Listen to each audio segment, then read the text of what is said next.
Blog Talk Radio.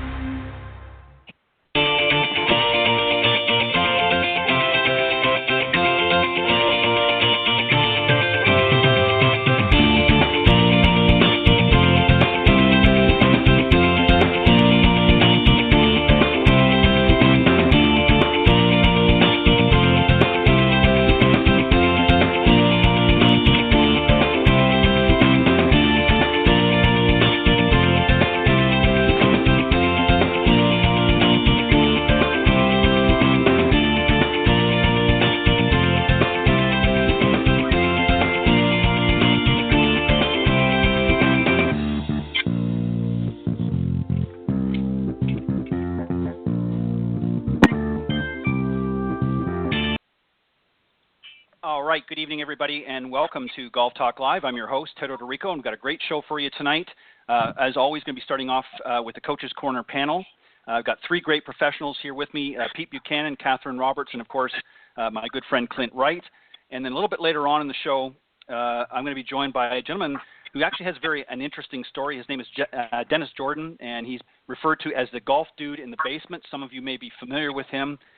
Some of you may not. A very interesting story.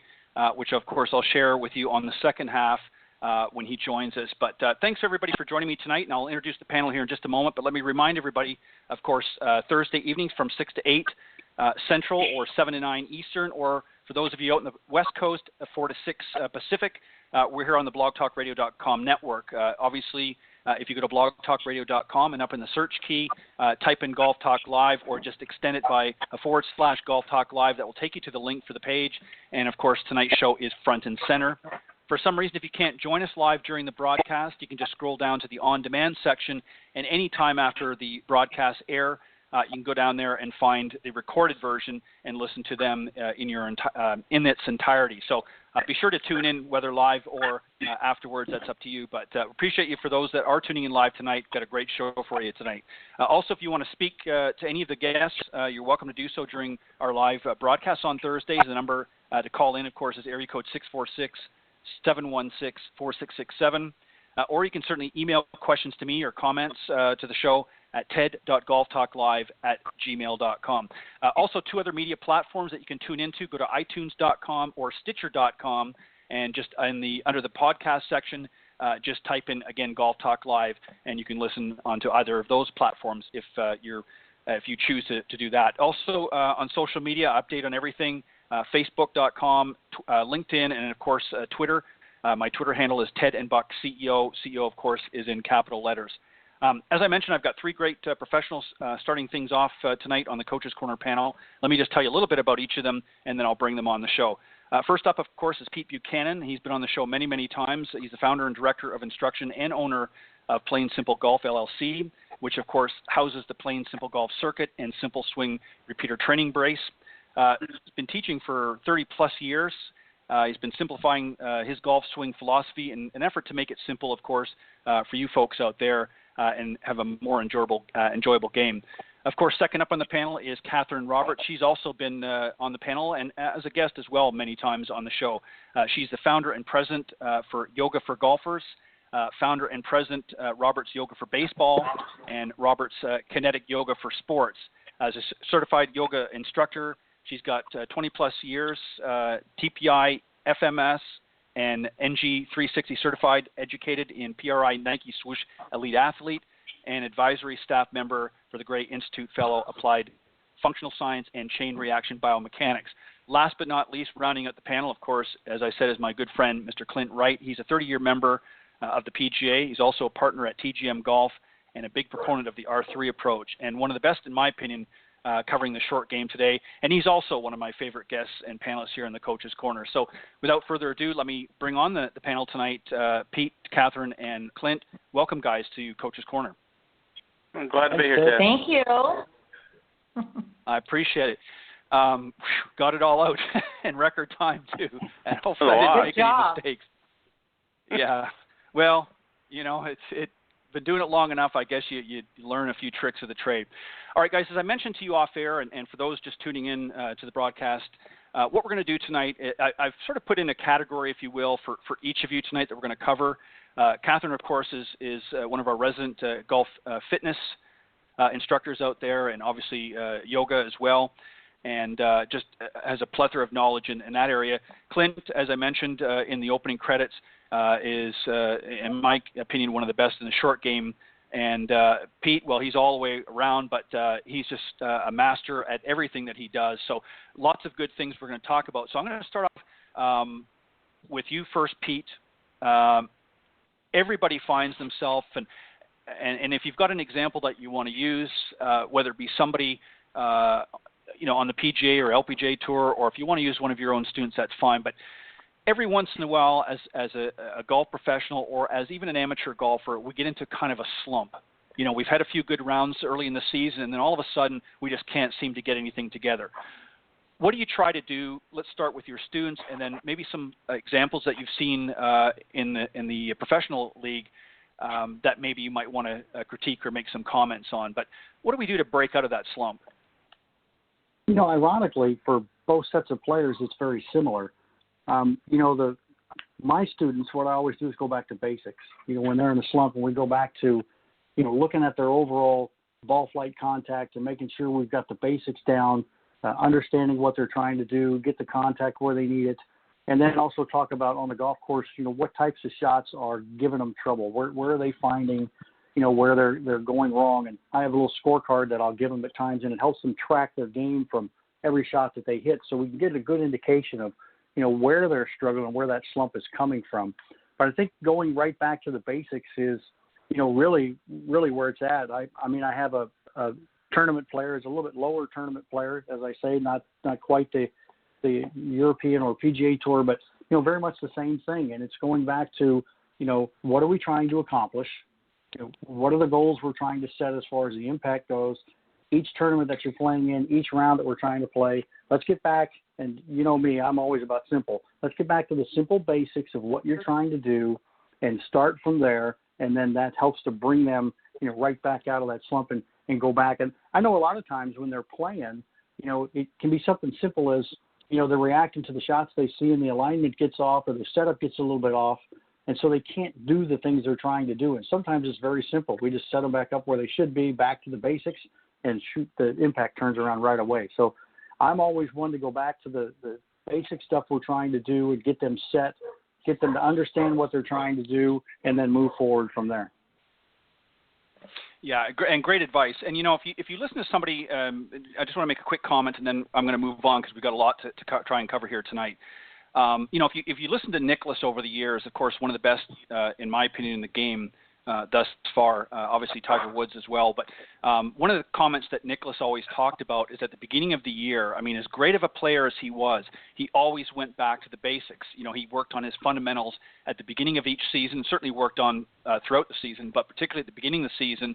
And here's, a guy that's won multiple majors, has played golf all over the world at the highest level, but yet he still focuses on the very basics of the golf swing in order to make sure that he's well tuned up for whatever season that he's playing. So great advice, for those that might be struggling. Some of you maybe, as I said, started off with a good season, but maybe you found yourself in a little bit of slump. So certainly listen to what Pete just talked about and apply that to your game, and I'm sure it's going to help. Clint, I'm going to jump to you next. And I guess, again, as I mentioned earlier, you're one of the guys that I like to go to when it comes to the short game. And obviously solid wedge play is paramount for anybody's round. What are some of the key components that you can, and I know you don't have the ability to do a visual here, but best you can, what are some of the key components to having solid wedge play? Well, it depends on, where we're wedging it from. If you're talking about, 100 yards in, or up around the green, is pretty much the same idea. Is that if I've got a person that may be struggling with that, again, like Peter said, I'm going to take them back to the basic setup. Where's the ball position? I want them to start thinking about trajectory. Do they want to take it in low, or is it medium, or are they taking it in high? In order to begin to develop, then, like we talked a couple of weeks ago, their go-to shot from in there. Practice, you want to have the shot that they know they can be successful to go with, and that starts with ball position and what kind of trajectory they feel comfortable with. Second of all, I want them to begin to start swinging the angle. I want them to swing their arms instead of swinging the club. And that helps them prevent or helps work out that little kick flip at the bottom, trying to loft the ball with their hands. So I get them to try to focus on swinging their arms, don't swing the club. And if they do that, the angle and the momentum and the weight of the club will bring it on through to try to get them to focus on technique with their body versus what the club is doing. And I find that even up around the edge of the green, they're chipping, whether it's with a wedge, 60-degree, little bump and run, same idea. We want them to start swinging their arms and not swinging the club head. Yeah, and that's as well, thank you for that. That's another great point that you make, Clint, because that is a problem that I see as well with a lot of amateur golfers out there, is they get a little too wristy with their wedge play. They're really more focusing on the club as opposed to their arms. And you see a lot of that sort of scooping where they hit it, a little bit too in behind the ball, hit it fat and chunk it, and they just don't get solid wedge play. Katherine, I want to go to you next, of course, and we're going to talk about some of the components of the golf fitness. And one of the first things I want to start with, of course, is helping to get into a proper posture, and also how important breathing is. So maybe you can just touch a little bit about the importance of both of those areas, and maybe some general tips that you can do to help people get into that good posture, and why breathing is so important. Well, the way that I always describe posture is it's the foundation of your swing. And if you're starting out your swing in the static position of having poor posture, like a kyphotic thoracic spine, rounded, a C posture, rounded shoulders, it makes it much more challenging to create an efficient, effective, and consistent golf swing. So posture is critical. It's just critical. And so there are a couple of things that I always focus on with my athletes, and that is to make sure that there's enough mobility in the spine so that they can alleviate that C posture, but also enough strength and stability in the spine, the legs, and the hips so that they can maintain that posture. Remember that old, your mother used to say, oh, stand up tall, pull your shoulders back. Well, that lasts for about 5 seconds if you don't have the ability to have the mobility to get your body in that position, but also the stability and strength to keep your body in that position. So actually on our website, we have a number of different fitness tips that target posture specifically. Now, breathing is, I would say, one of the key components that we teach. People think about yoga and they think, oh, down dog. Everything we do is based on the biomechanics of golf, as well as the physical and mental. And breathing is the way that you can instantly, reset your mind and also relieve your body of tension. So when you learn how to breathe properly, which most people don't breathe properly, they're kind of like breathing like a hamster throughout the day. Have you ever watched a hamster breathe? Right? Right? They need to learn how to take long, deep, diaphragmatic breaths, incorporate breathing into their pre-shot routine so that before they begin their takeaway, they can feel their traps relax and sinking down. They can feel the tension leaving their forearms and their wrists and their hands. And then you begin the takeaway. The other thing is, you were talking to Pete about breaking out of a slump. Well, there's also another piece to that, and I loved what you said, Pete. The other piece, too, is about we're teaching our athletes how to be present, standing right over that shot. So you're not living in the past of that 3-putt, walking to the next tee box all angry about it, and then your body has all this tension, and you can't execute the shot efficiently. And so, breathing ties into all of this in terms of the mental side, really. Yeah, and again, a great point. We talked about actually, I guess it was last week on Coach's Corner. It was last week about the different postures and C posture, S posture, and things like that. And a lot of people don't realize, as you pointed out, Katherine, that when you get into that incorrect posture, how it can actually affect everything from your takeaway to your follow through. And obviously, there's a lot of great breathing techniques. And at the end of the show, obviously, Katherine, I'm going to let you. Everybody give out their websites or direct information so that people can find out more about in more detail. But people need to understand that breathing is a big component of having that relaxed mindset, and also physically being relaxed and in the moment. And if you're, as you said, breathing like a hamster all the time, you're not going to be relaxed. Tension's going to creep in, and you're not going to be able to be the best that you can be athletically. So, great points. Thank you very much. And you know what, Pete, I'm going to. Here's just. Yeah, go ahead. I'm sorry. I was just going to say, here's just a quick please. tip for people. If they lie on their back, bend their knees, put their fingertips on their rib cage, lightly on their rib cage.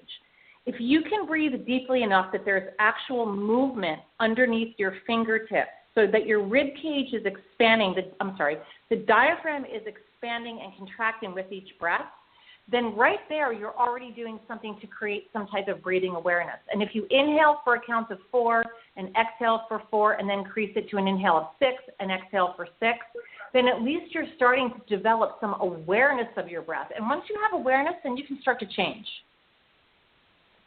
Yeah, well said. No, you're exactly right.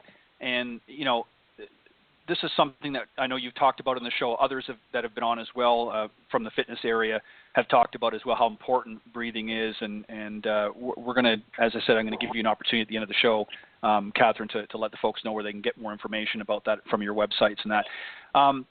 Pete, I want to jump back to you again. I think for simplicity on my part, I'm just going to go through the same order. I know I like to bounce it back and forth between the professionals, but I think just to keep my sanity, if you will, through the panel discussion tonight, I'm going to go back in the same chronological order. So, Pete, there's an important part of evaluating our students, but there's also self-evaluation as well. That's key and critical as a golf coach and as a golf teacher professional. So touch a little bit on both. Obviously, some of the things that you try to evaluate throughout the course of your coaching with your students. And then how do you self-evaluate yourself? I mean, what do you look at in your own mind, if you will, about how well you're doing with your students? Well, the evaluation really depends. As I said before a couple of shows ago, I'm constantly evaluating and talking to the students. So when depending on how long it's been since I've seen them, I'm always asking them different questions. There's also, one of the things I have on my website, I have a 53 or 58 question, profile that I'll have some newer players fill out. And it really gives me a lot of details about their overall game and what's going on. But I'm always trying to evaluate where they are, what they're doing, how they're feeling.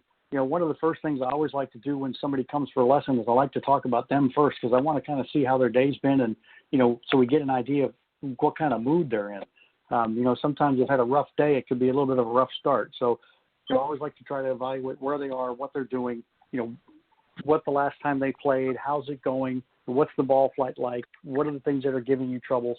So I'm constantly doing that every time I see them. And from my own part, I have a little bit of a bonus because I spent so many years in the Jacob schools teaching day in, day out, and we evaluated each other. So, kind of the little quirks and things that you can fall into, we were able to help get out of there, and, making sure that, when you're speaking to somebody, if it's a sunny day, I always like to make sure I take my sunglasses off because I want to look them straight in the eye.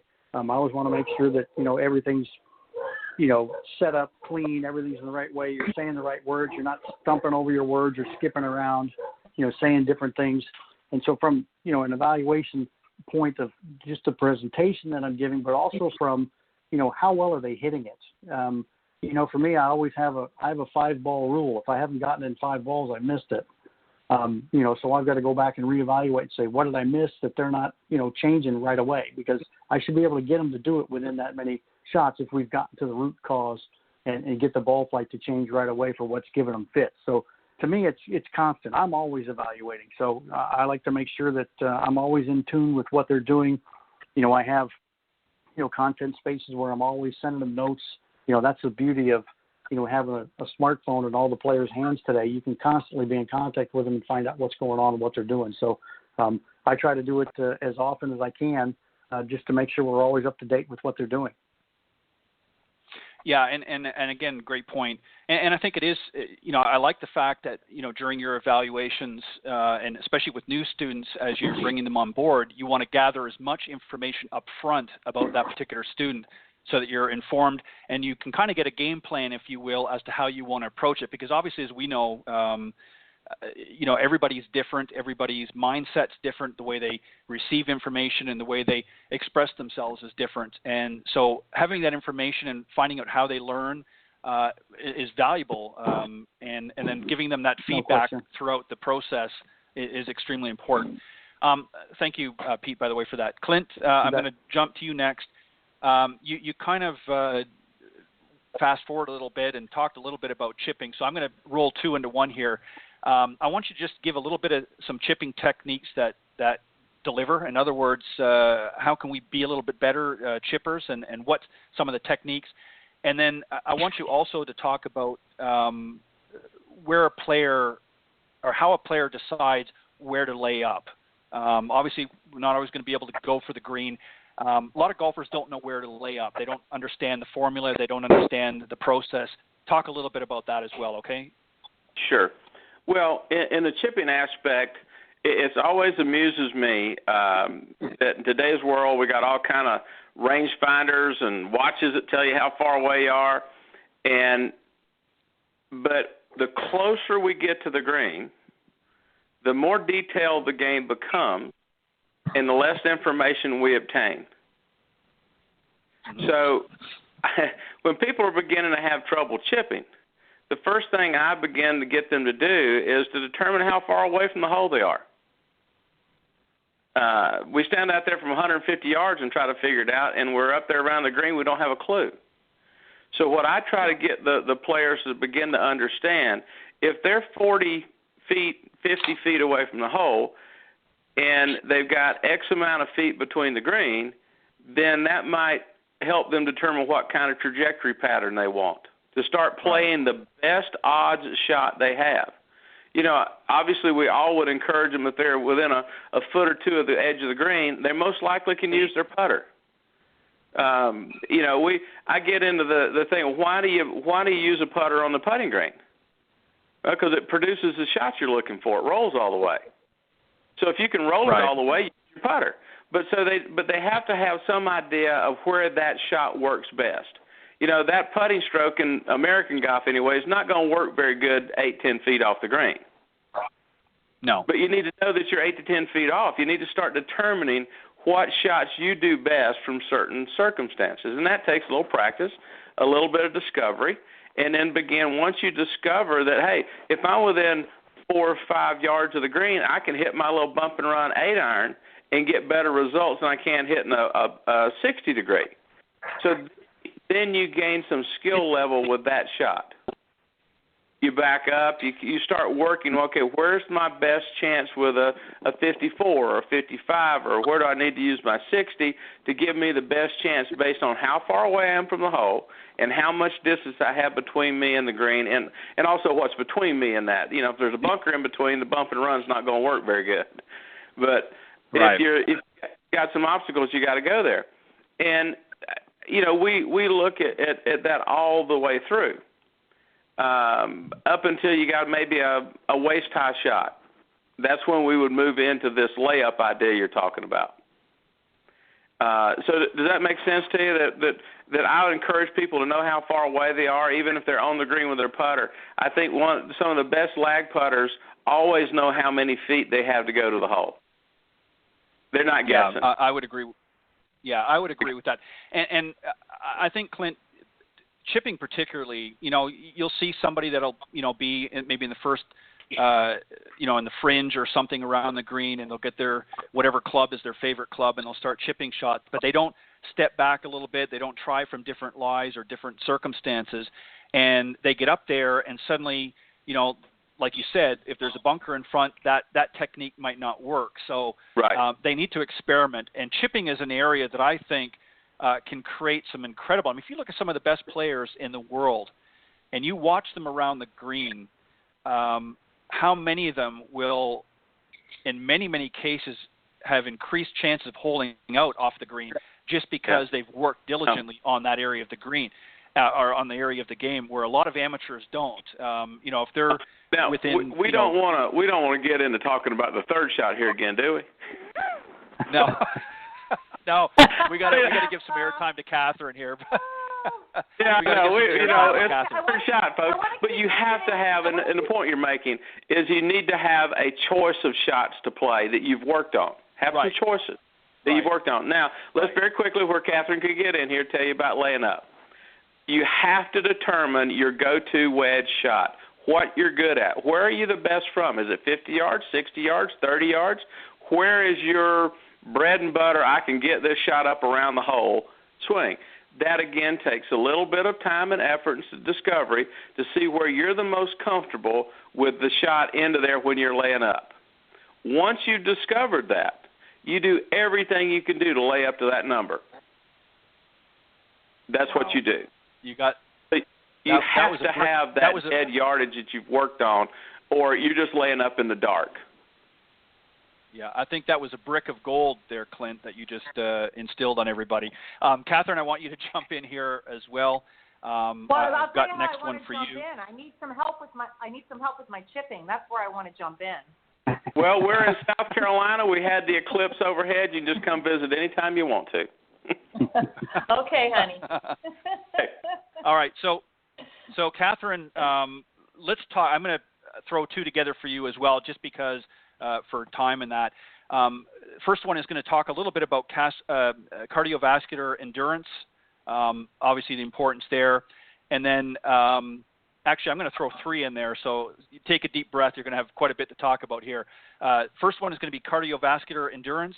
The next two together are going to be mobility and, of course, flexibility, and then rounding out stability and balance. So talk about the cardiovascular endurance part first, and then into the mobility, flexibility, stability, and balance. Wow. Okay. Here we go. Well, first of all, when I see golfers that are working on their cardiovascular endurance, and I think of cardiovascular endurance as two completely different topics. Right. It depends on where you live for cardiovascular endurance. If you're playing somewhere where the course is very flat, that gives you a different challenge than if you're playing in a course that is very hilly. So when I see a golfer that says, well, I'm working on my cardiovascular endurance and I walk at a level 3.0 on the treadmill for 45 minutes, I'm thinking that's not helping them at all. They may as well just lie in bed. If you're working, right. if you are on a hilly course, like I'll give you an example. I live in Scottsdale in the winters and Vancouver, Canada in the summers, and I think I'm pretty fit. But when I play golf in Arizona, which is mostly by using a cart, although I am walking a bit, and then I come up to Vancouver, Canada, and I have to walk up and down hills, transparently, guys, I'm huffing and puffing a little bit. So right. If you're going to work on your cardiovascular endurance, you need to do very short spurts of interval training. That's going to help you more cardiovascularly in terms of playing golf. Now, but when you talk about endurance on the course during your round, that's a completely different topic. One of the things we do with our athletes is we work a lot on lower body strength. Because when the lower body starts to break down and you start to get fatigue in your hips and in your knees and in your feet and in your low back, I can tell you categorically the next thing that's going to go is your mental capabilities. When your body is fatigued, right. The mind follows. So if you want to work on endurance throughout your round, you really need to work on your lower body strength. That would be my answer to those two questions. In terms of mobility and flexibility, my good friend Greg Rose, who is one of the co-owners of TPI with Dave Phillips. Greg has a great line, and he says this is men versus women in terms of flexibility. He said typically men right. are inflexible and women are unstable, and so. You guys didn't laugh at that joke. I feel completely let down, but I'll continue. You're gonna laugh about it. That's okay. So what happens is I'm gonna make broad stroke generalization that typically men, after especially a certain age, really need to work on their mobility, whereas women need to really work on more of their stability and strength. But I can tell you that if you have 15 minutes 5 days a week to work on one piece from a fitness perspective in your golf swing, it would be to work on your mobility. And you know, I always say this, and I've said this on the show before, Ted. It's like adherence over duration is the more important thing. I would rather have a guy doing 15 minutes to 20 minutes of, you know, yoga for golfers stretches 5 days a week than decide that they're going to go do some major workout on a Sunday for 2 hours. That's not going to work. And I have seen guys with horrific back pain. And let me tell you something, by the way. I'm working with a kid right now who's 23. He's going to Q school. He has almost worse back pain than some 67-year-old guys I've worked with. So age is not necessarily a factor here. So work on your mobility. Even if it's something simple, work on your mobility. Now, we talk about stability and balance. You know, there has to also be a balance of mobility and stability, just like I talked about with posture. You can't just try to say, oh, I'm going to be more flexible without having the stability and strength to maintain a certain position. So they go hand in hand for me. Balance, I can tell you, is also something that you need to practice every day. And you know, when a client comes to me and they say, oh, most of my clients are over the age of 60, 65, one of their biggest concerns is balance. So not just balance in your swing. I'm not a golf pro. You have these great golf pros on the show today. They can speak to balance in the swing, but I can tell you that balance is the thing that kind of keeps you in the game as you age. When you start to lose balance, I can tell you your world starts to get smaller because you're afraid of falling. So you start to look down when you walk, and everything gets smaller and smaller and smaller. So working on your balance, whether it be even just standing on one leg when you're brushing your teeth, is a big deal. So it's hard for me to talk about all of these really important things in 5 minutes, but I think they all work hand in hand. No, you did a fantastic job, Katherine, and thank you for that. And as I said earlier, you know, all of these great tips and that, we're going to let the folks know at the end of the show where they can go and learn more about that. But this is really just, you know, guys, this is really just an opportunity through the panel discussions that we have here on the show. It's just sort of give everybody a little bit of a snippet, you know, some valuable information that they can go home and think about. And, you know, when they're listening to the show and they can say, you know what, that's a problem I'm having is balance. And I want to investigate that a little bit more, because you're exactly right, Katherine. You know, especially as we get older. I mean, I'm in my early to creeping up to mid-50s, and you know, I start to obviously notice things. I mean, I'm pretty good shape, and I keep active in that. But you know, obviously, Father Time or Mother Nature or whatever you want to label it, you know, as time goes on, we start to notice things change in our bodies, and you know, going to the gym and working out for 2 hours just doesn't cut it anymore. You've got to do other things as well. So, you know, thank you very much for that great advice. Pete, we're going to come back to you. We're going to talk about the transition. This is something that I think, and I'm talking about in the golf swing, you know, our players have taken a pretty decent backswing in most cases, not every case. But somewhere along the lines, you know, the old brain box upstairs isn't working, and they don't know how to transition or that first move down. Talk a little bit about that. As we see so many golfers kind of get disjointed and they start leading with their upper body and, of course, all kinds of things. Talk a little bit about that and what you do at some of your golf instruction, what you do and to help people in that area and that transition down from the backswing. Well, a lot of that has to do with where they came from. You know, basically what swings they had before and what ball flight they had before. And regardless of what people want to think, you know, golf is a reaction game. And so many of them are going to react to the shots they've seen prior. So, you know, it's not uncommon for somebody who slices the ball to the right to see him aim and swing left. I mean, that's a natural reaction. And so you have to get the ball flight to change to get those reactions to change. And you also have to go in and figure out, you know, what the cause is and why that's happening, and then how we take that out of there. Because if I've got somebody who's, as you said, the upper body tends to turn, you know, right away at the top, you're trying to get them to swing more left. Well, if you get them to hooking it, that's no longer necessary. So they're not going to do that anymore. Right. So there's a natural thing that they see that they can begin to transition into a different motion. And I've always said, too, we had a classic one I'll never forget. I'll tell you a little story about how this transition works. We had a gentleman when I was doing the golf schools he just had a 4-iron in his hand, and I said, hey, aim at the 150-yard sign down the middle. And we were doing a training class for instructors, and he aimed about 70 yards left of that 150 sign. And so I said to them, I said, well, what do you think he's afraid of? And he's afraid of going to the right. And so I asked them, what's the first thing you would do? And they all said, well, you got to square him up. And I said, well, that's the last thing I do. I'd have a better chance getting in the ring with Tyson than trying to square him up, because he's definitely afraid of going to the right. I said, why do you think he's aiming over there? Well, of course, the first ball curves off to the right. So I just went in and changed the reason why it was curving. And then after about 10 minutes, he turns around and he says, well, hey, this is great. They're all flying straight, but the target's over there. I said, well, now let's talk about aim. So we had to, get the ball flying straighter, so then he's not afraid to turn more to the right to aim where he's supposed to and make the changes necessary. So, I'm a big cause and effect ball flight guy, and I use that tremendously to as an advantage to, go in there and find out, why are they doing the things they're doing. And then I think if we could change the ball flight, it makes it easier for them to react and get into those transitions and be able to make the transitions from the top of the swing back to the ball when they know the ball flight is going to help them with what they see and what they feel. Well said, Pete. I'm like you. I'm somebody that believes in really looking at the ball flight, and I'm all for technology, and I'm all for some of the many gadgets that are out there that can certainly help coaches. But I for one, I don't care how the person gets there.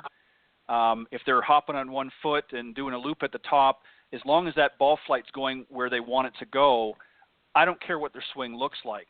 And I'm like you. I want to know where the ball's going. And then I'm going to look and see why it's doing and why it's reacting the way it is. And you're right, cause and effect. And so a lot of times I'll do the same as you. I'll look at where the ball flight's going, and then I'll work backwards.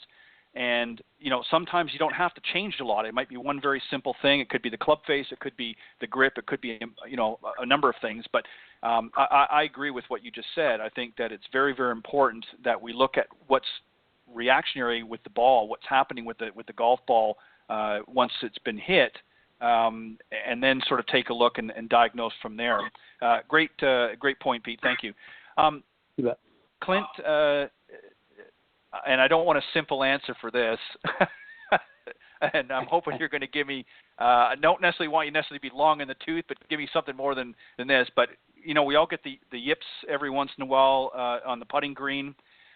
We've seen it at the professional level. We've seen it at the amateur level. What do we do to overcome that? It happens to all of us at some point. What do we do? Well, first off, what causes it in many cases, and what do we do to sort of cure the yips? Okay. First of all, we never allow them to call it the yips. It's not a disease. Exactly. Okay? All right? It's not a disease. They're making bad putting strokes, period. Okay? So what I try to do, I videotape them because I need to prove to them why this is happening. So we videotape them without a ball. We look at their stroke. Their stroke looks good. We put a ball down in front, and they start doing gyrations. We know we've got a problem. If their putting stroke looks bad without a ball, then we've got a physical issue that we need to correct some technique. So we take a different approach. So let's address very quickly the first part of that scenario. Putting stroke looks good when there's no ball. When there's a ball there, the putting stroke, we'll let you call it. They're having difficulty with not mental issues. It's emotional issues. Generally speaking, they have an anxiety at impact. They either decel or they got the little the jab look thing to it. We try to determine where that's coming from. Is their spine angle changing or whatever? So we use a number of different drills. And in today's world, we all of us old guys, we go to the claw to change the angle of the right hand. Because generally speaking, we see the jab, kind of the quick, reflex stroke, which we want to all call that thing you called it. And so we try to take the risk from being a vertical angle to no movement angle. We turn it sideways. That's why you get the claw grip. They're turning the wrist sideways so it can't flip the putter. Okay? So that's one thing we go. We also work with real simple drills of the closed eye drill. We don't want them to see the ball at impact. We want them to get the feel that they're stroking through towards the target. Most people that have the yips, if you want to call them that, have severe impact anxiety. Right. Okay? So then you have to try to change their target. It's not the ball. We all know that the ball is simply an implement of the game. It is not the target. So we work dramatically on changing their attitude towards what their target is and give them a different definition of what they're putting at. And you see it now, like with Jordan Spieth. He looks at the hole sometimes. Well, because that's an impact issue. He's looking at his target. I remember years ago, some of y'all may know this name, Coach Conrad Railing from Alabama and Florida, used the one-hand drill a lot with his players. We're not going to we're not going to do anything but move it with one hand. He'd go from the left hand to the right hand, back and forth, and decide which one of those do you use to control the putter, because that's the one you want to focus on. Where do you feel the best with it? And then the other thing that we do is to get the players to understand pace and rhythm in their putting stroke. The one that I have found that I use, and I think the most successful, is simply to get them focused on never changing their grip pressure. I want them to focus on maintaining grip pressure the same all the way through the stroke. And I don't care if they death grip it before they start. Just don't change it. Again, changing the objective of the stroke. What am I trying to accomplish here? Well, I don't want my grips changed, okay? Because I think Katherine will agree, tension in your game is as much emotional as anything else. Mm-hmm. All right, so if I can maintain and control my emotions, which then is going to control that grip pressure, I'm going to develop much better rhythm through the impact area of the ball and putting. And it's complicated and difficult. I'm much rather have somebody that just can't move the putter well than somebody that thinks they can't. Right. And I encourage that are having that trouble, try anything grip related to change the angle of your right wrist if you're a right-handed player, or change the angle of left-handed wrist. That will help you dramatically. It's obvious. We see, young players, old players, all now using the claw of one variety of another on tour today. So there's got to be something to it. And that's where we kind of start. But mostly begin dealing with the emotional issue of impact anxiety. Yeah, and that applies really in the full swing too, Clint, because a absolutely. lot of players, get that anxiety. I can remember when I was quite a young lad, my father, when we would, go up to the practice tee and he was first sort of teaching me the game.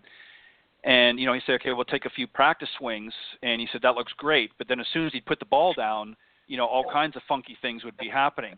And that was the same issue that I had, was just that anxiety. Once the ball was in play, then that nice, smooth, silky swing that I had seemed to disappear. Right. And it was kind of so you're right. The reason that it changed is your objective changed. Right. Okay? Your objective in that practice swing was to make that full swing and make it nice and smooth and easy. So whenever you're making that practice, that's why I put them on video. Their objective is just making a nice movement of the club and the arms. You put the ball in front of it, their objective now changed. Yours did too. Yep. It went from making that smooth, silky swing to hitting that ball. You changed objectives. Yeah, and that's what creates your problems with putting. Change of objective. Well said. Thank you for that, Clint. All right, Katherine, let's talk about core connection and the awareness, and then also rotational torque and strength. And then I'm going to have one more for you after that.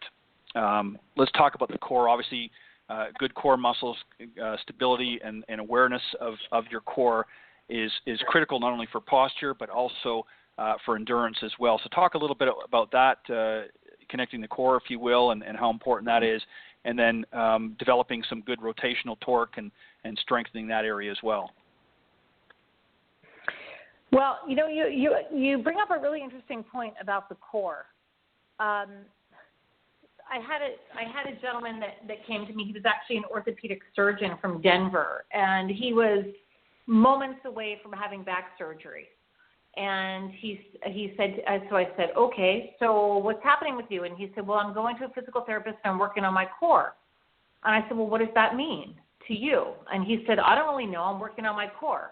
Okay, this guy's an orthopedic surgeon. So, right. And by the way, he's brilliant, and I'm not dissing doctors by any means. But what I want to point out is that there's a couple things you need to think about when you're working your core. The first thing is your core is all the muscles of the front of the body, the rectus, the obliques, the transverse, external obliques, abdominis muscles, as well as all the muscles of the back of the body, all the erector spinae muscles and QLs, etc. But it also includes the glutes. So when you're working your core, you need to be thinking about all the muscles of the front body, the back body, and the glutes. The other thing is there's two pieces here that are very important in terms of core stabilization. And one is the activation of the pelvic floor, which is, we don't have enough time to talk about that now. But the other piece that everyone can start to incorporate right now is this concept of drawing your navel towards your spine. So if you imagine that there's a string that's going from the inside of below your belly button, and you're kind of pulling that string towards your spine, what that does is that activates what's called your transverse abdominis muscles, and it acts as a girdle for your lumbar spine. So there's this kind of external work of the core, but there's a much deeper, important internal work of the core. Like I just described, of drawing the navel towards the spine. I actually coach my golfers how to do that before they begin their takeaway. And the feedback that I've gotten is that they feel much more stable and have much more power. So the core connection is very, very, very important, again, both externally and internally. Now, you said rotational torque, and strength. Rotational torque and strength. So rotational torque and strength, obviously what we're referring to here is this kind of what we call stretch and recoil scenario. So you have to have the ability from a flexibility standpoint to stretch the muscles if you think about like a rubber band, right? So you need to stretch the muscles of the lats and the core, right? But in a nice tight stretch, and you need to be able to take it to the full end range of motion so it coils up properly so that you have this rotational, what we call eccentric loading, so that you're able to go to the full range of motion to eccentrically load the muscles so that when you contract your muscles, you can concentrically explode. But here's the problem.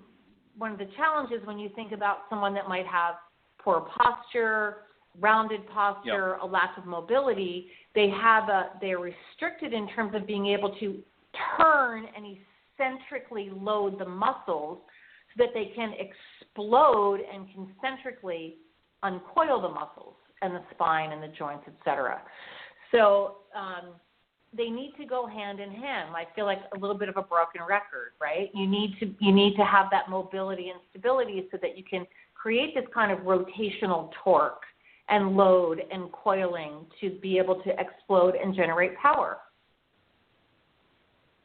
Yeah, I mean, Katherine, one of the things too that when I was listening to the first part when you talked about the core connection, and I thought about our conversation that we had on the panel discussion in the previous week about the different postures, and one of them was the S posture.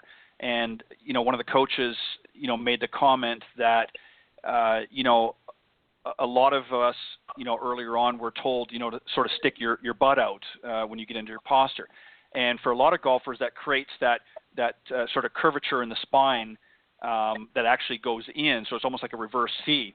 And when you were talking about the core connection in that and that, sort of drawing that belly button back towards your spine, I find when you do that, that particular drill, that actually helps alleviate a lot of those S posture in the golfer's spine, because now it's taking that and strengthening that area of the back by doing that. And I'm sure you've probably noticed that as well with a lot of your students that you're working and helping, right?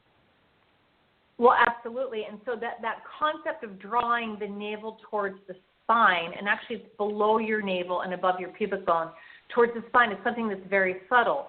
It does not bring you into a posterior tilt, which is what we don't want golfers to do. We want them to have a stacked spine so they have a consistent spine angle throughout their entire swing plane. So when I say drawing the navel towards the spine, I don't mean tucking your hips under, right? It's a very subtle thing. It's about 25% intensity.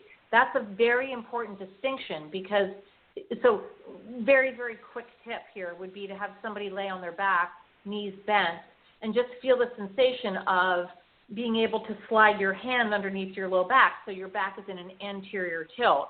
And then remove your hand and go into a posterior tilt. And then you find neutral. Neutral is the place where you should be. Once you're in neutral, then you draw the navel towards the spine without going into that posterior tilt of the hip and the pelvis. Yep. And that's where you need to be. And let me just say this one thing. I find this to be a very powerful tool, number one, for golfers with back injuries and back pain, which is about 63% of golfers. And number two, it's really a powerful tool for females that need to generate more power, for women golfers. Yeah, you're exactly right. And again, let me just sort of recap here very quickly, and then I know we've got to wrap it up, and I want to give each of you an opportunity to direct the folks wherever you would like. Really the purpose of these panel discussions, as I said, it's great we've all got videos or we've got great tips on blogs and things like that. But I wanted really to create this forum to get like-minded people together so that we can share these ideas and sort of give them one venue that they can, once a week come and listen to some of the great instruction like Pete and Clint are doing tonight, and of course, Katherine, yourself, and giving some great fitness tips for those golfers out there. And, some of the great feedback that I get from some of the listeners, because they'll email me or message me or what have you through social media, is they like the fact that we're covering a lot of areas that they don't always see. One of the things I wanted to get away from on this show was, and we kind of started that way in the beginning when we started the Coach's Corner panel, is some of the traditional, fixing the slice or fixing the hook and so on and so forth, and giving them a little bit more meat and potatoes, if you will, each week. And this is what I try to do when I have you guys on, is giving them a little bit more information, and then they can go and research or contact whoever they choose beyond that point. And I think you guys have done a fantastic job tonight, so thank you for that. And unfortunately, we don't have any more time. I know, Katherine, I said I had one more, but I'm going to have to pass, and we'll have to do that another time. But Katherine, I'm going to let you start, and then we'll go backwards. That's because Clint and Pete took up all my time. I agree. Clint can get a little long in the tooth. We both feel moody on that now. I love it all, and I'm learning so much about my own golf game. So thanks, you guys. You bet. Yeah, I was actually going to ask Clint. Clint, I was in the middle of writing what you said in the last segment down, so I might have to get you to repeat that at some point so I can finish writing it down. Just call me. You got my number. We'll talk privately. I know. All right, Katherine, I'm going to let ladies first. Where can the folks, if they want to reach out and learn more in a little more detail? I know you've got some great videos and some great advice and tips. They can get a little more detail. Where can they go, and how can they reach out if they want to contact you? Well, the website is yoga4, F-O-R, golfers.com. And one of the things we have on there, I'll make this really brief, is called the Golfer's Profile. Golfer's Profile. It's on the upper right-hand corner. And if you click onto that, they'll ask you about 15 questions, everything from what are your strengths and challenges on the course, fitness level, etc. And this is all complimentary. And so once you fill out the Golfer's Profile, you will then receive 5 free video tips that will give you an introduction into the Yoga for Golfers program. And I really recommend that people do that, especially if they're new to yoga. You know, what's a bit of a shock for people is that about 89% of our clients are male that would never step into a yoga studio. And I really want to make the distinction that what we're doing is not the yoga you find on a Groupon. It's 100% based on the biomechanics of the golf swing as well as the psychological challenges of golfers. Yeah, you have some great stuff, but for sure. Pete, I'm going to let you go next. They can get me at plainsimplegolf.com. It's PLANE. All my information is out there. Anything that we're doing, and I would have them pay attention. We're in the middle of revamping it, so coming in for 2018, you're going to see a whole new website with a lot of exciting things coming into it. So, make sure you get out there and take a look. Perfect. Thank you as always, Pete. And Clint, if you can give me the short version, how can the folks reach out? New website, upstatemarketing.com. They can find the TGM Golf Academy there. They can get me at clintgolf001@yahoo.com. And I won't put in a plug here. It's unpaid and unsolicited.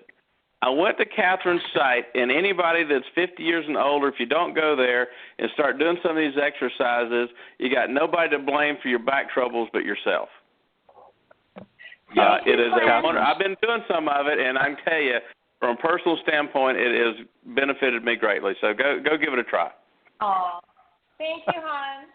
You're welcome. You got my address in the check. There's That's some right. mutual love going on here, Ted. Yeah. Thanks again. Yeah, I agree. No, you guys, as always, did a great job tonight, and I thank you for you giving of your time. It's very much appreciated. I know the listeners enjoy it. I get lots of great feedback all the time. They enjoy the Coach's Corner panel. It's among, obviously, in addition to some great interviews, they enjoy the panel discussions. And we all learn from one another. It's not just the listeners that learn, but we learn from one another as well. And it's a great way to exchange information and share some ideas that we can all pick up and use. And by all means, reach out to these three here because they're among the best in the business, in my opinion. So, Katherine, Clint, and Pete, thank you very much again for being on the Coach's Corner panel tonight. And have a great weekend. I look forward to you guys joining me again real soon. Enjoy it again. Thank you, sir. It's always a pleasure. Thank you. You're welcome. All right, guys. Have a great night. You too. All right. That was the Coach's Corner panel. Pete Buchanan, Katherine Roberts, and, of course, Clint Wright, my good friend from South Carolina. He's been on the show many, many times, as has Pete. And Katherine now, of course, this year has also stepped up and been on a number of the shows as well. And I appreciate them giving of their time. All right, my next guest, let me just remind everybody before I bring my next guest on, we are live here on the blogtalkradio.com network from 6 to 8 p.m. Central. And always on the first hour, I always have start things off, unless otherwise stated, a Coach's Corner segment where I bring on a great panel like I did tonight, some golf professionals and fitness professionals as well to really help all of you out there gear up for a great golf season. And I know that many of you that have been tuning in have enjoyed the segments very much. So again, thanks to the panel and thank you for all of your great feedback. But go to blogtalkradio.com/Golf Talk Live or just type Golf Talk Live up in the search key and that will take you to the main page and you can listen during the live broadcast on any media platform right there at your fingertips. And for some reason, if you're not able to join us live, not to worry, just go to blogtalkradio.com/Golf Talk Live and just scroll down to the on-demand section anytime after the shows have aired, and you can listen to them in their entirety there. And all of the shows that have been aired so far are in that on-demand section. So if you missed tonight's show or maybe you missed last week's show, you can go into that on-demand section just by following that blogtalkradio.com/Golf Talk Live link. Or you can also go to iTunes.com or Stitcher.com, and again, under the podcast section, just type in Golf Talk Live. And for those of you that like to follow through those platforms as well, you can do so. And just remember to tune in every Thursday from 6 to 8 p.m. Central. All right, my next guest actually reached out to me probably a little over a month ago now. This gentleman is a very interesting gentleman. I wanted to bring him on. He's got a very unique and interesting story. His name is Dennis Jordan. He's referred to as the golf dude in the basement, and we'll talk a little bit about that when he comes on. But let me just tell you a little bit about Dennis and a little bit about his background, and then I'll bring him on and we'll continue our discussion here. Dennis was born in Philadelphia back in December 12th of 1952. Dennis is the golf dude in the basement. He began playing golf at the age of 13 and has been sharing his journey from competitive play to learning all he could and sharing it with the world. Dennis has done everything from play, as I said, competitive sports, including golf, to recovering from an accident that nearly took his life. And that's really how it came about that we sort of met over the airways, if you will, and why he's on here tonight. And really through his integrity and just fight, if you will, really has been showing the rest of us that no matter what life throws at you, with some drive, perseverance, and a lot of hard work, you can achieve anything. And if you were to ask Dennis how he feels right now, he'll answer you like Tony the Tiger. Great. And he's just an interesting gentleman. We'll talk a little bit more about how he came up with Golf Dude in the Basement. But let me bring on my very special guest tonight, Mr. Dennis Jordan. Good evening, Dennis, and welcome to Golf Talk Live. Ted, how are you? I'm doing fantastic, Dennis. Thank you for joining me tonight. It's a pleasure to be with you. Thank you. Well, I appreciate it. And as I was alluding to the listeners a little bit earlier on in the intro, you and I have, of course, talked many times on the phone in preparation for tonight. And let me just clarify, just so people understand a little bit better, Dennis, and then we'll get into some of the questions that we put together. Okay. As I mentioned, Dennis, of course, was involved a few years back in a very severe accident that, as I mentioned, nearly took his life. He has really suffered from not only physical injuries, but traumatic brain injury as well. And I'm happy to say that he, through our discussions, that he has probably achieved about, at this point, about 80 to 85% recovery. He's still got a little ways to go, but as I mentioned, with some of his hard work and perseverance, I have no doubt he'll be back to 100% in no time. But Dennis, I want to go back a little bit. As I mentioned, you grew up in Philadelphia, PA, playing all kinds of major sports, but didn't start playing golf till about 13. What about Right. the game of golf? What about the game of golf appeal to you? What did you like about golf, and why did you just decide to start playing? Well, that's a cool question. Number one, there was a ball. If there's a ball in the sport, I played, with the exception of soccer. Never played soccer. I played stickball, wall ball, basketball, football, half ball, hose ball, box ball, fastball, step ball. If there was a ball, Dennis Jordan played it, and I was good at every one. Now, golf, I got to 13. Me and my father say, hey, get down here in the basement. And we would watch Shell's Wonderful World of Golf. And that's how it all got started.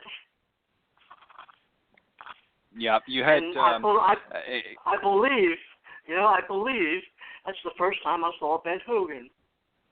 And what set Ben Hogan apart? I mean, you look at Shell's Wonderful World of Golf. You know, they had all the stars on there. What set Ben Hogan apart? One thing: the hat. My father used to wear hats like that. So I saw Ben Hogan the first time, I think when I was 13 years old.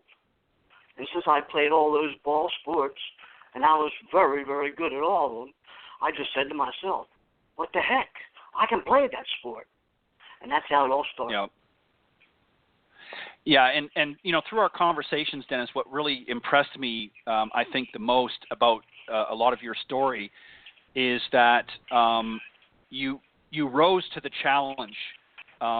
No matter what you did in life, you always rose to the challenge. You know, a lot of people live their life in fear. They don't always try something because they don't think they're going to be very good. But you dismissed all that, and you rose to the challenge And obviously, we'll talk a little bit more about golf in a second, but that was one of the things that impressed me about a lot of our conversations that we've had over the last month or so. Now, the golf dude, and I know, and let me just clarify, just for the audience that tuning in tonight, so that you understand where we are here. As I mentioned just a moment ago, Dennis, as I said, was involved in a severe accident a few years back. And so obviously there might be some issues where certain parts of his memory or not, it may not be fully there. So, if for some reason he's, not able to recall 100%, I just want people to understand that. And the reason why I say that is my next question was one of the things that when I was doing my research on the golf dude in the basement idea was kind of originated from a movie, Wayne's World. Tell us a little bit about that. Wayne's World, of course, was two Canadians that, or not Canadians, that got together and did a program, a movie, if you will, called Wayne's World out of their basement. So tell us a little bit about that background and how that was sort of an inspiration for Golf Dude in the Basement. Ted, that's a fantastic question. And in one episode of my videos, I'll give you the truthful answer. So here it comes. I don't know. I got no clue. I mean, when you brought that up the other day, I laughed my butt off. I laughed my butt off for an hour. So what I do, I had to get it on YouTube, and I had to look up Wayne's World, and I saw Dana Carvey doing Foxy Lady, and I almost passed out. I was laughing so hard. So then I do what I normally do. I investigate, and I saw where that song was originally done by the great Jimi Hendrix. So yes. That just made my day. Now, the whole Wayne's World concept, sure, I had that idea back then, but you aced that pop quiz. I don't remember. I don't remember how I did it. What I do know is, and you are absolutely correct in this, I have been goal-oriented my whole life. And I've nailed 90% of them. I'm not perfect, but I got an A. Yep. So yep. I just felt, I guess, just to put it in a certain amount of concise thing here, I just want to do something special. I love the game. I had this idea, and bingo, that's what happened. Yeah, just to let the folks know, maybe I can clarify a little bit for you and help you, but Wayne's World, of course, was essentially about two guys that started a program in the basement of their home. And essentially, this is what you did as Golf Dude in the Basement, was really a way of reaching out to people and helping people from things that you learned about golf and sharing that information, as I mentioned in the opening thing. So that's really kind of in a simple way of how you came up with the Golf Dude in the Basement from our conversations. Right. Now, I wanted to go to the next question here. Maybe you can get into a little bit more specifics. You literally built a practice facility in your basement. You had all kinds of different things that you used and as training aids and so forth.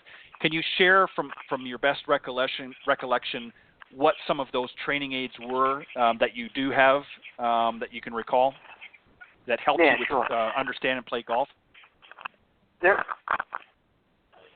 no doubt in my mind on that one training aid. And that is, I got that from Mr. A.J. Bonham, the impact bag. That was it. A.J. invented that thing when he was in college. He just wanted to practice when he was in the dorm. He put his laundry in a laundry bag and just pounded up and down the hallway. Hence, the idea of impact bag was invented. He told me that, and I'm a very brilliant man. I said, I got to get you one of those things. And boom, you can see it in the basement. I use it in some of my episodes. So let's go. Let's flash forward. I work on my golf game every day. Now, what exactly do I do in this kind of declined physical state, I have a 2-iron and a driver out in the backyard. I nail that impact bag 50 times a day. I actually count how many times I hit. What do I do just by banging the bag? You're going to love this one. I try to draw. I try to hit low draws and tall draws. My favorite shot was a tall draw. That's it. And when it comes to a 2-iron, what do? I just nail the son of a gun. Nail it. Yeah. And that's it. Well, and I think what from our conversations that we've had, really what you were trying to do was draw on the knowledge that you had learned along the way and sort of create a regiment, if you will, of learning the game and becoming successful at the game. And by sort of doing these different training exercises and things that you did, and then of course you shared it through, and we'll talk about your DVDs in a little bit, but you shared a lot of things that you did, and we'll talk a little bit about some of the things you learned from AJ as well, and why you respect him. But you wanted to get better at the game. I guess probably the simplest way to put it, Dennis, is that no matter what challenge was put in front of you, whether it was a sport, whether it was in business life or what have you, you always wanted to give it 100, and 50%, if you will. And this is what you did when learning and developing your golf game. And you came up with the idea of Golf Dude in the Basement as a way of sharing that information with anybody that was able to tune in. Now, golf is, of course... Something about me and my personality. When it comes to something like that, I don't want to get good at it. I want to master it. Simple as that. Right. Yeah. And your personality, just again from talking with you, it's very evident. As I said, with all facets of your life. And I want people to, I just want to go back just a little bit, Dennis, and then we're going to move forward into the next question. But I just want the folks listening to really appreciate what it is that I'm trying to express here tonight about your story. This is a man who's, now in his 60s, who has been an athlete for most of his life up to this point, who has been a successful businessman, and was met with what can only be described as a major setback, and yet you didn't allow that to defeat you. You actually rose to the challenge once again and have continued on your journey. You haven't let it set you back and say, okay, well, that's it. I've done what I can do, and I'm just going to sit here and enjoy my golden years. You actually said, no, I'm going to overcome this next challenge, and that was, of course, your recovery, and we'll talk about that in a second. But I want to talk about... Yep. Let me add something here. I always say this, even to this day. I have never given up on anything, and I ain't going to start now. Simple as that. Right. Yep. Well said. Now, Dennis, you and I both know that golf is a very difficult game, even for the best of us. I want to ask you, it's a two-part question. What came easy to you, if anything, and what was the toughest in learning the golf game? What was the easiest for you, and what was the toughest? Easy question. One of my episodes, I nailed the first part of that question. When I was standing in line in heaven, God said to St. Peter, St. Pete, this dude's got a lot of stuff messed up in his head. Sprinkle some extra hand-eye coordination on him. And St. Peter said, you got it, God. I have got the best hand-eye coordination of anybody in the world. Simple as that. When I played any sport, what did I rely on? Hand-eye, hand-eye, hand-eye. That was it. Yeah. That's the simplest part of the game, hand-eye. The toughest part of the game, there is no tough part. This game is pure. It is perfect. All you have to do is to work at it. There's no tough part. You just have to work at it. I was at my sister's house about 4 weeks ago. We were having a get-together. There's about a half dozen guys in their 20s, 30s. They're getting ready to leave. And I just put my dude face on. I get to the foyer, and I just tell those guys to stop. Stop what you're at. And they stop. I get their all attention. I say, okay, how many of you dudes play golf? About 3 or 4 of them raise their hand. I said, okay, pay attention. Do you remember the first time your father showed you how to use a hammer? Okay, they all nod. Do you remember the time your father showed you how to use a screwdriver? Yes, yes, yes. Do you remember the first time you used a ruler at school? Yes. How about a slide rule? Yes. How about a microscope? Yes. How about a sledgehammer when you got older? Yes. How about the first time you chopped a log with an axe? Yes. I had a golf club in my hand. Gentlemen, you were using a tool. This right here is a tool. Meeting adjourned, enough said. Boom. Handshakes, you name it. Yeah.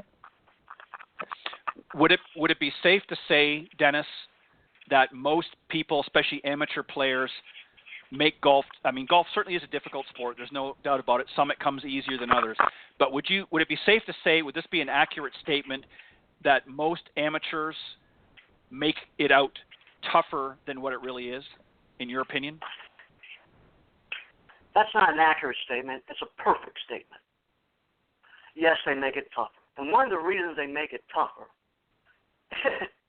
quite frankly, is because all the BS out there about how you're supposed to play.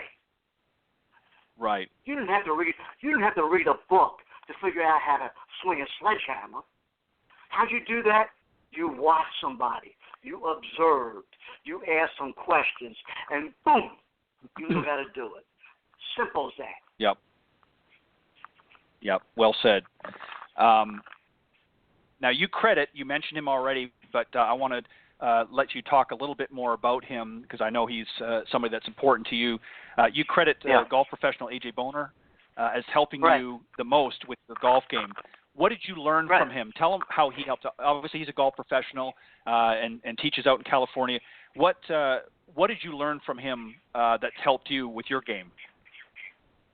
Well, that's a great question. And it gets back to what I've already said. I'm repeating myself, but I do that a lot. AJ taught me how to use the tool. Not specifically, no lessons, not do this, do that, do that, do that, do that. He just told me 1,000 times, dude, use the tool. Now, I'm no genius, but I'm no dummy either. That man would say, use the tool.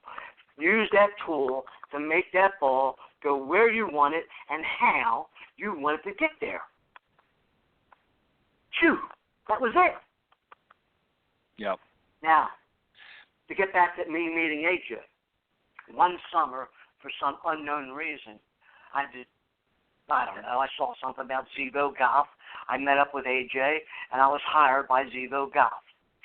I think we had like one road trip together in New Jersey. I was in Maryland at the time. Now, we would stop at country clubs, golf courses, and AJ, and this is what amazed me about AJ. He tried to help the 50 handicappers become 40. The 40s, 30s, 20s, 15s, yada, yada, yada. You know, he wanted to help people. That's the key word. Just help them. He didn't worry about grip. He didn't worry about stance. He didn't worry about spine angle. He didn't worry about your butt sticking out so far. He didn't worry about the X factor. Right. He didn't worry about winding and spiraling and all that BS. He just wanted to help these people use the tool. Bingo. Use the tool. Now, we're at some demonstration at Country Club. AJ fits the pro for a driver, Zevo driver. The pro is just killing the ball. All of a sudden, AJ turns to me. He says, dude, get over here. I'm going to fit you for a driver. I'm saying to myself, holy moly, do I got to do this? I got to hit shots in front of AJ, shots in front of this great professional? What am I going to do now? Well, there's only one thing to do. AJ fits me for a driver. So I hit 5 drives. I don't hear any oohs or ahs. Nobody's passing out. I had 5 drives. They looked good. They felt good. That was it. That night, AJ and we had dinner. And I have to ask him a question. And I say, AJ, what'd you think of my move? I'm eating a steak, he's eating pancakes or waffles, something like that. And he looks at me and he says, dude, you have one of the best moves I've ever seen. Boom. So that was a big part right there. Yeah. I mean, and that says a lot coming from a golf professional who sees all kinds of folks out there and deals with all kinds of lessons all the time. That's a great compliment to pay to somebody. And you're exactly right. I just want to make the point a little bit further. There's lots of great golf instruction out there, and I've always said that I think the simpler that we keep it as instructors for our students, I think the better. I think one of the criticisms that I've had, and I certainly have no issues with some of the technologies out there and some of the theories, but I think if we overcomplicate things, which I think in some cases it's gotten, there's a lot of folks out there that have become frustrated. And I think what AJ told you was right, is use the tool. That's how you really get better, is by using the tool, and that's, of course, the club. And there's certainly some great training aids out there that can help, like the impact bag and so forth. But I think sometimes, as I said earlier to you, is that I think a lot of students make it tougher on themselves by trying to absorb too much information. Would you agree with that, Dennis? I think you're absolutely correct. Absolutely. We make it tougher than it has to be. We're looking for the cosmic forces. There are no cosmic forces. Use the darn tool. All right. You almost got me on that one, Ted. Yeah, I almost got you on that one. Again, Dennis, and this next question I know is going to be a little bit tougher for you, but I think it's important that because it really sets the tone of what I want to talk about here tonight, and really what inspired me about your story. As I said earlier in the opening credits, you were involved in an accident that really, as you've expressed, that a lot of the doctors that you've been to and a lot of the experts were concerned that they didn't know if you were going to recover physically or even mentally, as we talked about. You've suffered here for the last few years with traumatic brain disorder, and that's not an easy thing. But we had a conversation, I think, about 2 weeks ago, and you had shared some great news from some of the medical profession. What in your mind has amazed you most about your recovery? Because that's not an easy thing. I mean, you literally had some challenges to overcome, and as I said a few moments ago, you said to me the other day that you feel that you've gotten about maybe 80 to 85% recovery. What's amazed you the most about your recovery so far? Specifically about my recovery, nothing. Mm-hmm. Nothing has amazed me. I'm just doing my thing. Simple as that. Yep. I'd like to talk about my accident. Can we do that? Sure, yes, by all means, go ahead. Okay. All right. It was 9 a.m., 11/14/2012. I was walking across the street. I got ran over by a car. I was like 12 feet onto the street. My body was thrown back to the sidewalk. I did a vertical landing on the sidewalk. I landed on my head. Traumatic brain injury. Broken back, broken sternum, crushed pelvis like my hero, Ben Hogan. Yeah. The doctor did a great job. There's no doubt in my mind. My traumatically injured mind. But they did a great job. One doctor told my son that I'm going to die. Yeah. Well, Jesus Christ had other plans. Jesus Christ saved my life. Mm-hmm. Doctor did a good job. But for some doctor to tell my son that I'm going to die, that doctor never wants to see me. Yeah. No, you're exactly right. And I know this is a difficult part of the story, and but you're doing a great job. You know, Dennis, what makes your story so truly inspiring is you know, you have a incredible love, not only for the game of golf, but an incredible love of life. And you know, as I alluded to earlier in our conversation, you know, there's a lot of folks out there that can draw some inspiration, if nothing else, forgetting golf aside, could draw inspiration from your story, because there are a lot of folks out there that have maybe had their own challenges or own tragedies, as we talked about on the phone, you and I. Many of our military, of course, that are coming back with different afflictions, whether it be physical or mental or both. And some of them, you know, hopefully maybe some of them are tuning into the show tonight and can draw something from your experience. And what most impressed me about you, Dennis, was that you refused to give up on yourself, and you rose to the challenge, as I mentioned earlier, and said, you know what, I don't care what happened. It's unfortunate that it happened, but it's not going to let me stop from living. I'm going to continue to do what I enjoy doing, and that's what you're doing, and why you've recovered the way you have. Obviously, you've had some divine help, of course, but you know, you have risen to that challenge because that's who you are. That's who God made you to be, was somebody that never gave up and always rose to whatever challenge was put in front of you. This was just simply another challenge, as great as it was, and you've done that very well, and you certainly should be proud of that. I actually have a term for that, and that term is Jordan DNA. Yep. You got that right. All right, I want to move on to, well said, by the way, Dennis. I want to ask you, because you've mentioned them, and you maybe you can share a little bit as best you can. There's a lot of similarities. Let me just set this up first, and I'll ask you the question. There's obviously a lot of similarities between what happened to you and obviously what happened to Ben Hogan. As most of you know, the story of Ben Hogan, of course, you know, he suffered severe injuries as well and was able to bring himself back and go on and win many tournaments. So there's a lot of similar history in that respect. But you wrote a letter to Ben Hogan, and of course he wrote you back. Can you share a little bit, as best you can, what did you and Ben Hogan say to one another? Great question. It was just one of those moments in my life, you know, and I don't know why I did it. But I got to a point, I was a very successful businessman, very successful.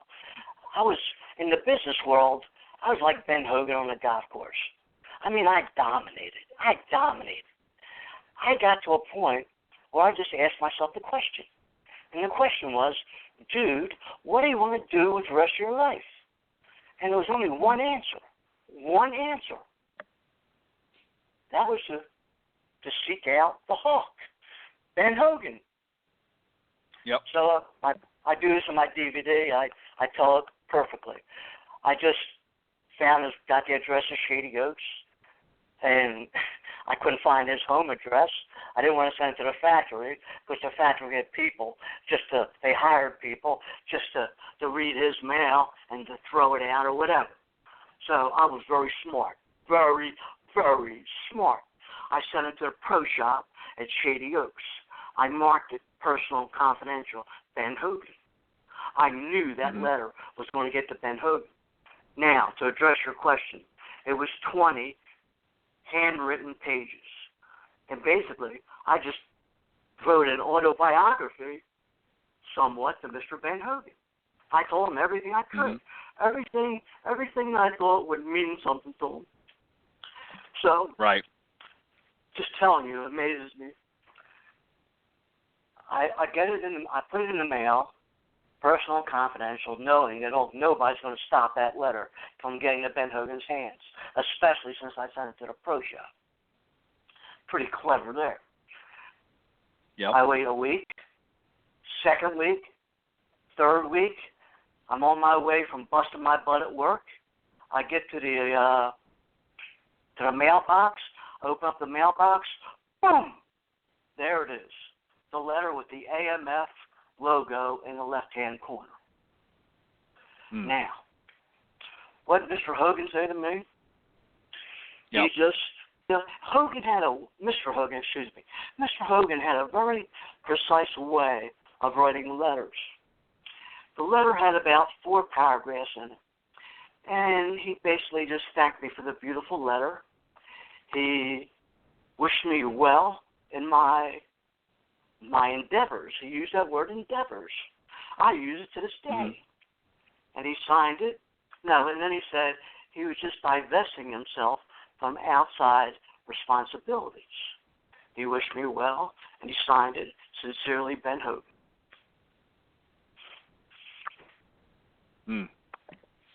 Now, obviously, that's something that you most certainly would value. I mean, this was really a gentleman of the game that a lot of people admired. He's done a lot in his day to inspire so many of the golfers even today.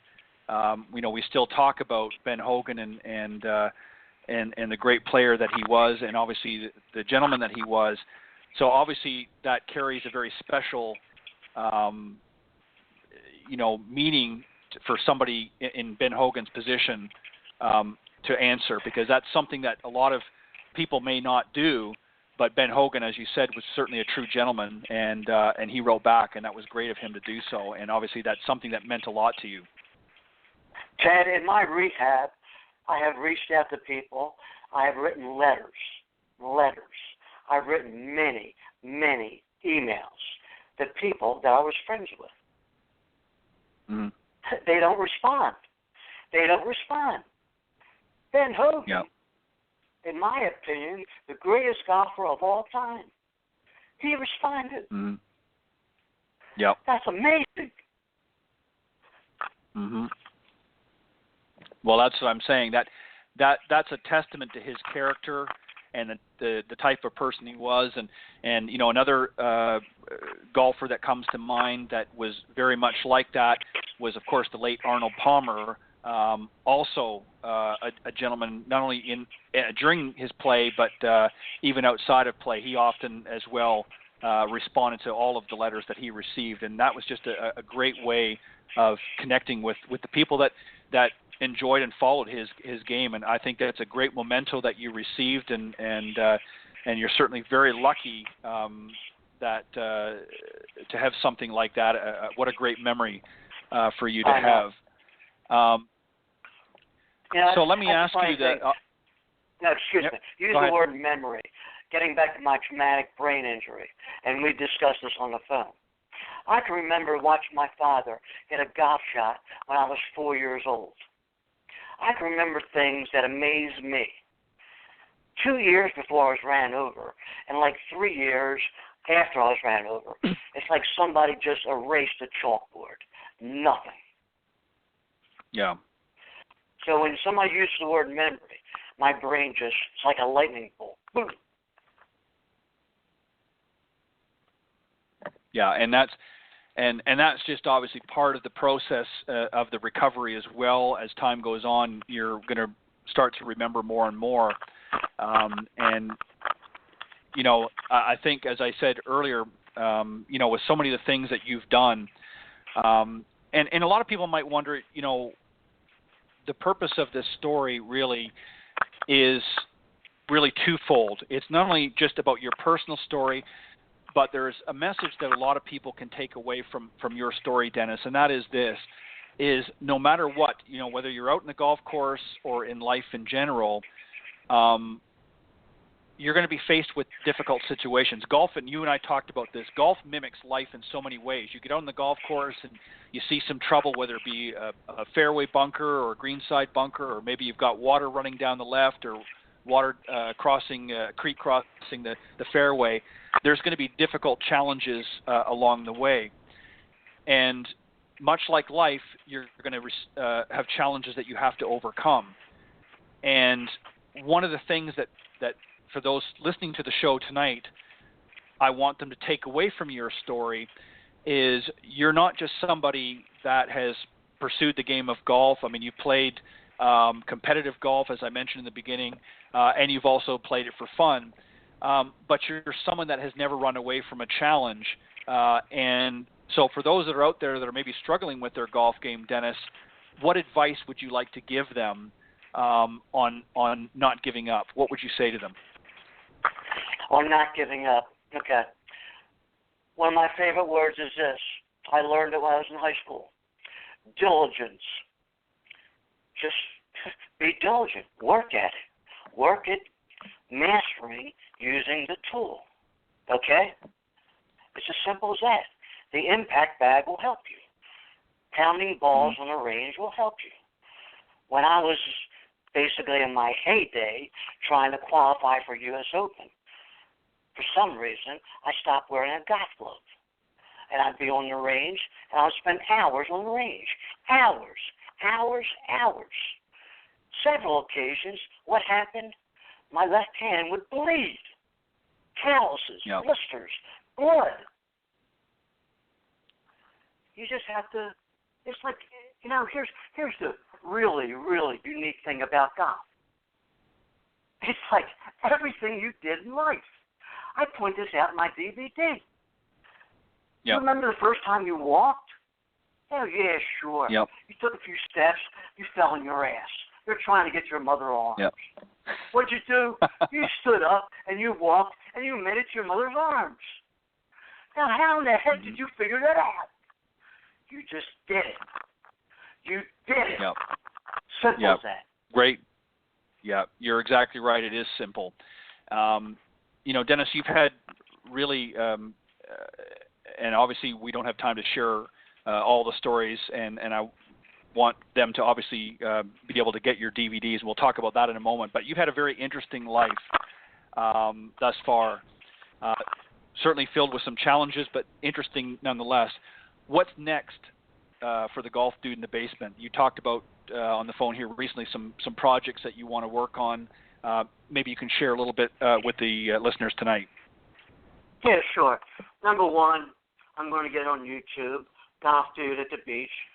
Now I changed, no more basement stuff, Golf Dude at the Beach. I now live in Huntington Beach. Number two, I'll be doing a website, golfdudeatthebeach.com.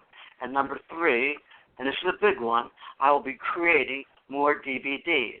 I've already purchased a camera, all the accessories, and I'm almost there. I'll be doing it from my backyard. Simple as that. So that's my plans for myself for the future. Now, go ahead, Ted.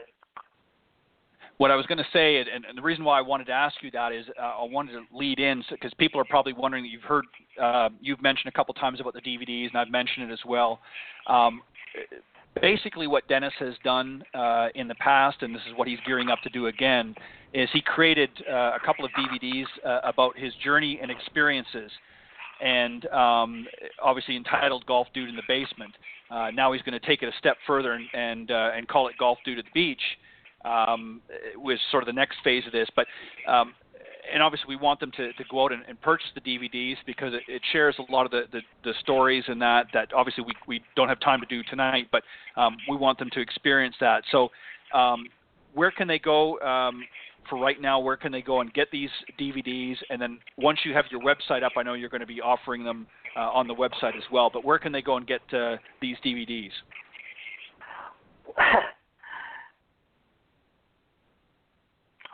Right now, I'm just going to tell the people out there, I'm in the process of getting some manufactured that'll exact copies of what I originally did.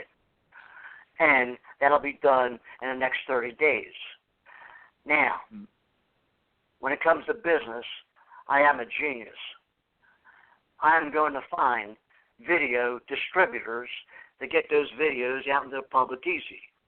But That's going to take me some work. And gee whiz, I think I can figure that out. What I'm going to do in the next 30 days, once I get them manufactured, is I'm going to put them on eBay. And they're going to be at a very, very good price. So that answers your question, Dan. Yep, sure does. And I'll be more than happy to spread the word once you've got that in place. The DVDs obviously have been available in the past, but I know, and I won't get into specifics, but I know you're making some changes there, and we don't need to get into those specifics here. But obviously the listeners, I want them to definitely keep an eye out for those DVDs and the future DVDs that you're going to be making. You've done a lot of great work, Dennis, and I think it's great what you're doing. You've sought and risen to the challenge not only to learn this game and play it at a high level, but you've had to relearn a little bit just because of obviously the injuries that you sustained.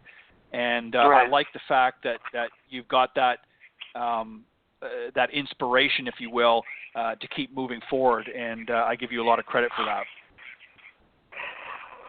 The inspiration is a cool thing. I just love referring to it as Jordan DNA. Simple. That's right.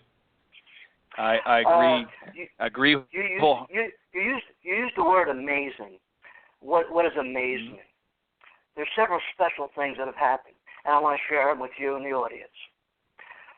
Okay. Number one, my son used to work for me when I was in the electrical industry.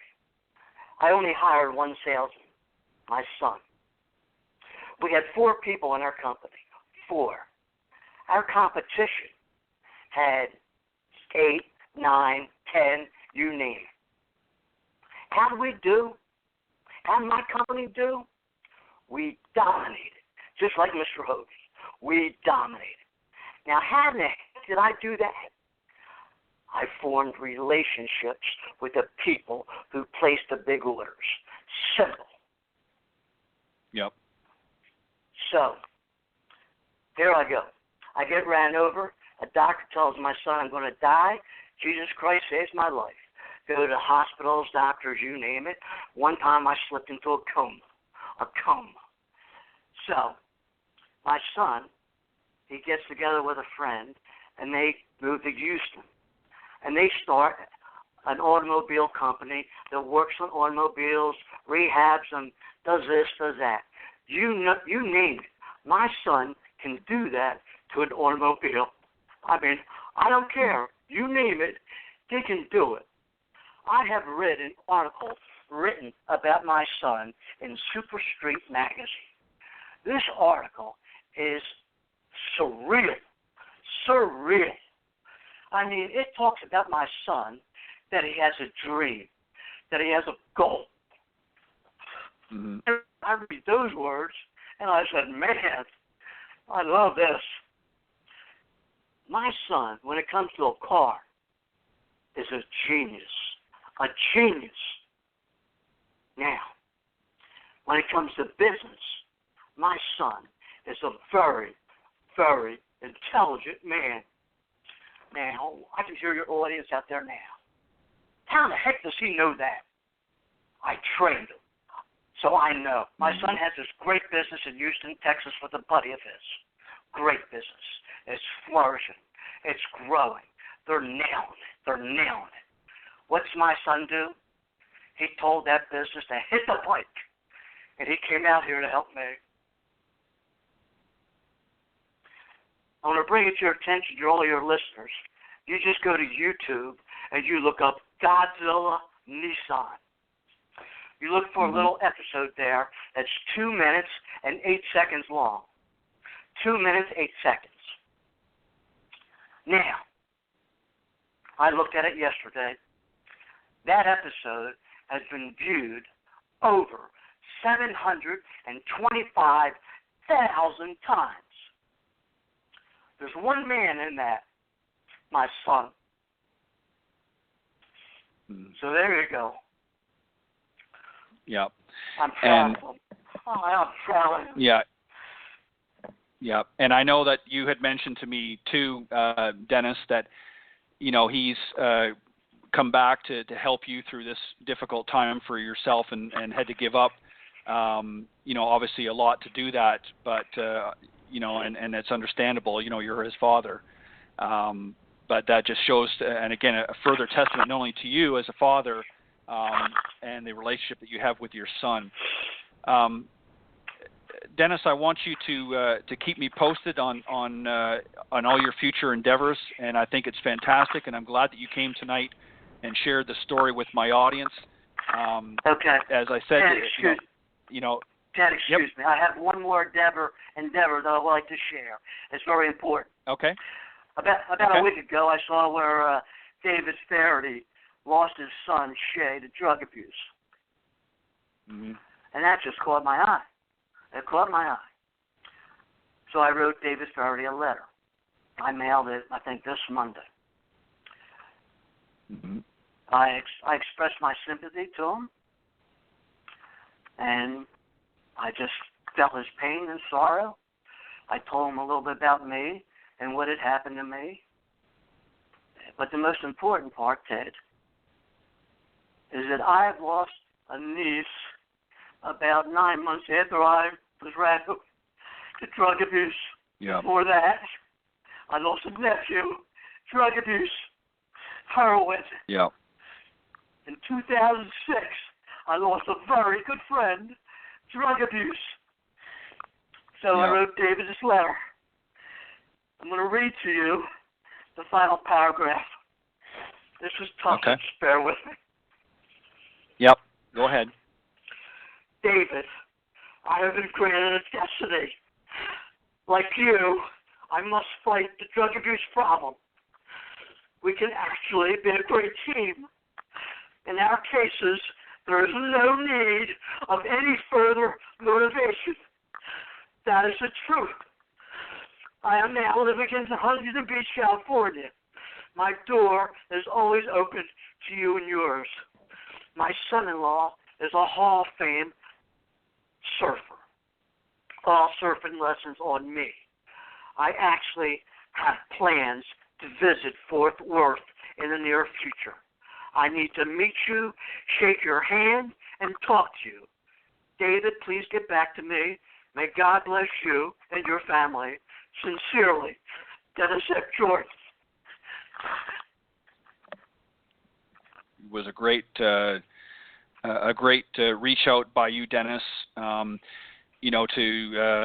Faraday. Obviously that was a tough loss for anybody, especially to lose a son or any family member or even friend to something like that. And it again just shows a testament to your character, Dennis, that you would reach out to somebody like that and just express a hand of friendship, if you will, and that just again is a testament to the type of individual that you are. Dennis, unfortunately, our time is up. I've enjoyed having you on tonight, and as I said to you before, and as I'll say to you again, truly an inspirational story. I have no doubt that you've got many great endeavors ahead of you, and I hope that you'll keep me posted as things transpire, and I'll do my best to help spread the word. But I want to thank you, dude, for coming on tonight on Golf Talk Live and sharing your story with my audience. Ted, it was an honor to be on your show. I need 20 more seconds. Instant karma is going to All right, get go you. ahead. It's going to knock you right in the head. You better get yourself together. Pretty soon you're going to be dead. Not, thank you, Jesus Christ. All right, Dennis. Thanks, My good friend Dennis Jordan, the golf dude in the basement, and soon to be the golf dude in the beach. Stay tuned for that. We'll keep you posted. Dennis, my friend, you have a great evening, and thank you, and God bless for coming on the show tonight. I appreciate and thank you for sharing your story. It was an honor for me, Ted. Thank you. All right. You have a great evening. Right. All right. Bye-bye. All right. That was my very special guest, Dennis Jordan, the golf dude in the basement. Again, let me just sort of clarify a little bit. One of the reasons I wanted to share this story tonight is, Dennis is a gentleman who has, as he attested to this evening, has enjoyed a great amount of success over the years, both as a businessman but also as a golfer. And although some of his recollections can be a little sketchy at times, understandably so with all he's gone through, again, the real message in this story tonight, and the reason I wanted to share it was, Dennis is obviously doing his best to overcome a tremendous hurdle. This is somebody who has played golf since the age of 13. He's now in his 60s, enjoyed and loved and had a passion for this game, and unfortunately had an accident a while back that has put him in a position that he's had to, in some ways, had to start over a little bit. But he's risen and sought the challenge to do so, and as I alluded to earlier, again, has recovered pretty much about 80-85%, and still increasing and getting better each week as we go by. So for those of you out there listening, you can draw from this experience and from Dennis Jordan, the golf dude in the basement. That's a very inspirational story. I'm sure there's going to be more things to come in the future, and as I said, we'll keep you posted on that. But I want to thank one last time Dennis Jordan, the golf dude in the basement, for joining me tonight on Golf Talk Live. I also want to thank Pete Buchanan, Katherine Roberts, and Clint Wright for joining me earlier this evening on the Coach's Corner panel. Guys, as always, you did a fantastic job. Just always amazed at the hard work and dedication that you guys do each and every day, helping golfers become better in their game, helping them physically become better and healthier, and just keep up the great work. And thank you for sharing your time, as always, here on the Coach's Corner panel. And obviously, I would be remiss if I didn't thank all of the listeners worldwide for faithfully tuning into Golf Talk Live each and every week. I truly do, and I mean this sincerely. I have a great amount of pleasure and enjoyment of having a number of highly talented coaches, teacher professionals, authors, and entrepreneurs like I did tonight stop by, and it's really through their participation and guest appearances that have helped to make Golf Talk Live a first-class show. So thank you from the bottom of my heart, for all of you, for doing that.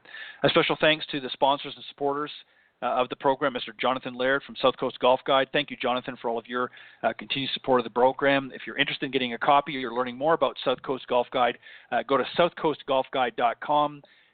You can see a lot of the great information that's in the guide, or if you're interested in getting a copy of the guide and maybe you're not down here in the southeastern part of the United States right now, literally from Texas right over here to Florida, you can go to southcoastgolfguide.com and get the information there, or you can request a copy of the guide be sent to you. Jonathan will be more than happy to mail one out, or let you know where you can pick one up. If you're planning a trip down here in the southeast in the next little bit, you can get a copy. Many great golfing facilities and most of the golfing stores like Edwin Watts and some of the other great golfing locations as well carry the guide there. So just go to South Coast Golf Guide and you can learn more about that. Meredith Kirk from meredithkirk.com, a great LPGA teacher professional and a great young lady out in the Myrtle Beach, South Carolina area, always helping to grow the game, and especially in the junior ranks, doing a lot of help in the junior ranks as well. So thank you, Meredith, for your continued support. Mr. Nicky and his lovely wife, Tiffany Litherland. Nicky, of course, is another great golf professional. Thank you for helping to spread the word over the years about Golf Talk Live.